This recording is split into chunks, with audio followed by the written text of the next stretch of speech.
Halo pemirsa, kembali hadir dalam redaksi Jabar Express yang akan menyuguhkan sejumlah informasi berita terkini bersama saya, Andini Oktaviani.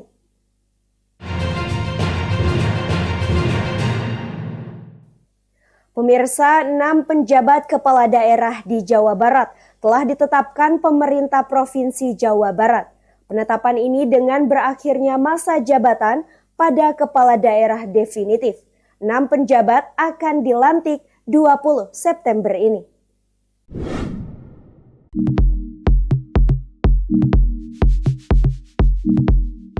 Enam penjabat kepala daerah meliputi 3 penjabat wali kota dan 3 penjabat bupati akan dilantik 20 September 2023.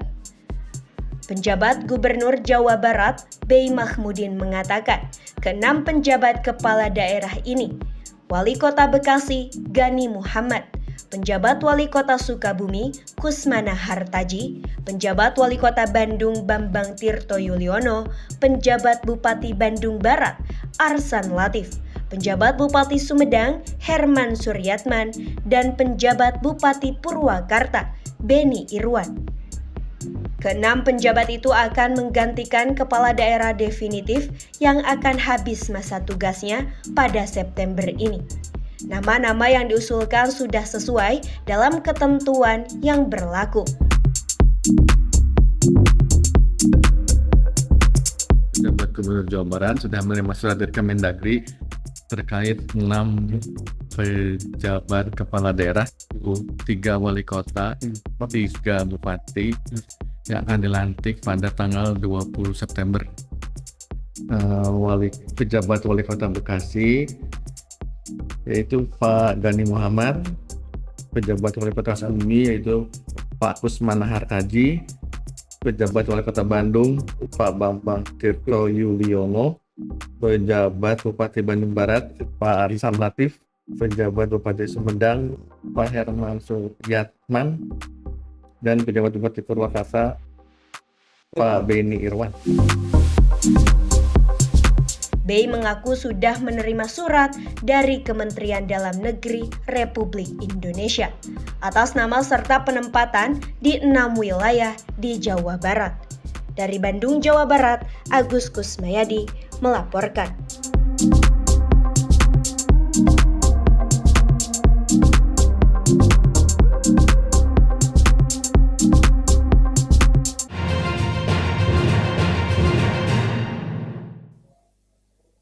Informasi lain, PT Jasa Marga dan Muspika, Kecamatan Bandung Kulon, membongkar bangunan liar yang berdiri di lahan milik Jasa Marga di kawasan Cigondewa, Kota Bandung.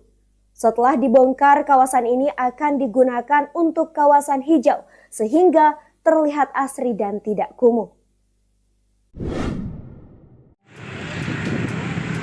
Inilah proses pembongkaran bangunan liar yang dilakukan PT Jasa Marga dan Mustika, Kecamatan Bandung Kulon di kawasan Cigondewa, Kota Bandung. Pembongkaran puluhan bangli ini berjalan aman dan tertib karena sebelumnya telah dilakukan proses mediasi dengan pemilik bangunan yang berdiri di lahan PT Jasa Marga ini. Selain dilakukan oleh pihak Jasa Marga, pembongkaran bangunan liar ini dilakukan pemilik bangunan dengan sukarela.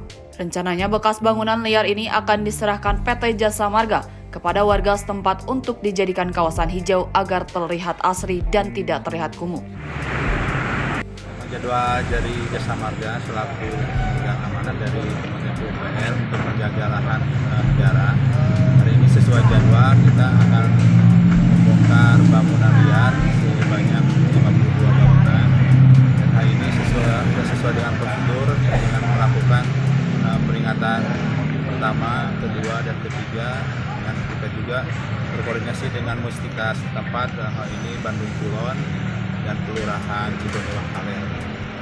Mudah-mudahan dari setelah acara ini pembongkaran nanti akan dipelihara oleh warga sekitar dan Pemda setempat. Selain di Kota Bandung, PT Jasa Marga pun akan terus melakukan penerbitan bangunan liar sepanjang Jalan Tol Purbalenyi secara bertahap. Pembongkaran bangunan liar ini sesuai perintah dari Kementerian PUPR karena dianggap mengganggu ketertiban warga. Dari Bandung, Jawa Barat, Agus Kusmayadi melaporkan. Berita selanjutnya, Presiden Joko Widodo kembali melakukan kunjungan kerja ke PT Pindad. Dalam kunjungannya, Jokowi menargetkan Pindad tembus di posisi 50 terbaik sebagai perusahaan pertahanan dunia.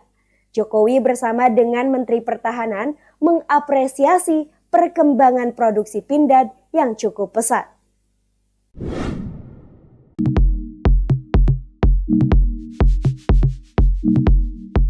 Presiden Joko Widodo atau Jokowi bersama Menteri Pertahanan Menhan Prabowo Subianto dan jajarannya pada Selasa siang melakukan kunjungan ke PT Pindad di Kota Bandung. Jokowi melihat-lihat produksi kendaraan tempur yang dimiliki oleh PT Pindad.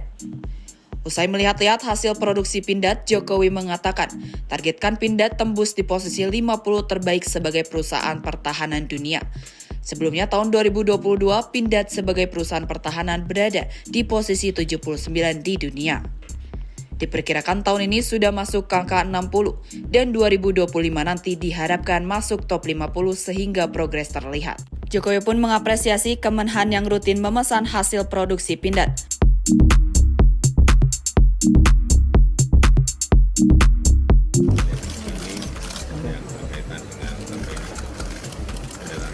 Dan saya melihat juga perkembangannya sangat cepat sekali. Di tahun 2022 peringkat Pindad sebagai perusahaan pertahanan itu rankingnya di 79 tahun 2022. Kita perkirakan tahun ini sudah masuk ke tahun 2024, kita perkirakan akan masuk ke angka 60, tetapi di 2025 kita sudah masuk ke top 50. Sementara Dirut PT Pindad Abraham Mose mengatakan paling banyak pemesan saat ini dari Menhan, artinya sebuah prospek peluang yang dimanfaatkan oleh untuk dalam negeri.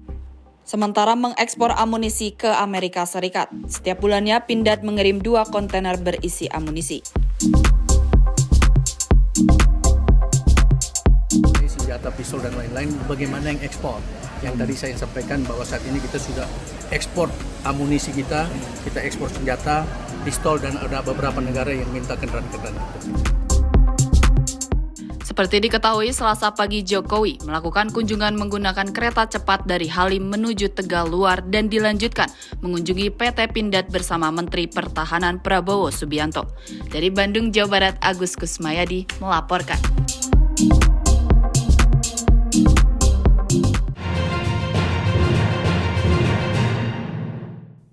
Komisi Pemilihan Umum KPU Kota Bandung terus melakukan pendekatan kepada masyarakat melalui petugas Panitia Pemilihan Kecamatan atau PKK dalam mensosialisasikan pemilihan umum atau pemilu 2024. Mulai dari pengecekan KTP yang terdaftar hingga informasi pemilu 2024 nanti. Lagi nih Kak. Acara ini Dalam melakukan pendekatan kepada masyarakat, KPU Kota Bandung melalui PPK lakukan sosialisasi pemilu 2024 di Kecamatan Bojongloa Kidul dalam kegiatan Bandung Youth Festival. Masyarakat digiring untuk diberikan informasi pemilu 2024. Selain itu, warga pun dapat melakukan pengecekan KTP sebagai pemilih yang telah terdaftar. Ini merupakan posko pindah memilih, sehingga warga dapat mengetahui informasi keterkaitan pemilu 2024 nanti. Warga dapat mengecek langsung secara online. Diharapkan pemilu 2024 nantinya dapat berjalan lancar tanpa adanya yang kurang informasi terkait pemilu. Hal tersebut dikatakan Divisi Farmas PPK Kecamatan Bojongloa Kidul, Oman Komara, bahwa dalam menjalankan fungsi mensosialisasikan terkait pemilu, pihak bersama anggota PPK mengajak masyarakat untuk mengenal dan mengetahui tahapan pemilu 2024. Posko pindah memilih, barangkali ada warga masyarakat yang ingin mengetahui apakah sudah terdaftar atau belum di pemilu, cek DPT online gitu ya. Atau mungkin ada yang mau pindah memilih, bisa diurus di sini di Kita buka posko stand ini dari jam 8 sampai jam 1. Kemudian warga masyarakat semangat ya Nadia. Kecamatan Bojongloaki apabila ada yang ingin mengurus pindah memilih juga bisa menghubungi kami di masing-masing sekretariat, baik di tingkat kelurahan masing-masing PPS Assalamualaikum maupun di tingkat warahmatullahi wabarakatuh. Bojongloaki dulu, bahkan bisa menghubungi ke KPU juga di Kota Bandung. Seperti diketahui, PPK memiliki peran krusial dalam menentukan penyelenggaraan pemilu. Untuk itu diharapkan dengan bertugasnya PPK dapat berjalan lancar pemilu 2024 di Kota Bandung. Dari Bandung, Jawa Barat, Agus Kusmayadi melaporkan. Kasih kecamatan, kasih kelurahan, ibu guru.